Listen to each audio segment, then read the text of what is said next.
Бывший король Румынии Михай I ушел из жизни в возрасте 96 лет. Он скончался в своей резиденции в Швейцарии. Об этом во вторник сообщил румынский королевский дом. Михай вступил на престол в 1927 году в возрасте неполных 6 лет и царствовал до 1930 года под опекой регентов. Его сместил с трона собственный отец Кароль, который за 5 лет до этого отрекся от престола и покинул страну, но затем приехал обратно.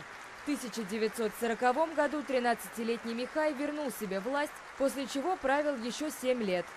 В 1947 году коммунистическое правительство Румынии упразднило монархию, и король был вынужден эмигрировать.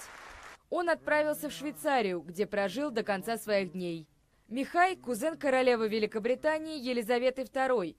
В 2016 году он отошел от общественной деятельности из-за болезни. Ему диагностировали лейкемию.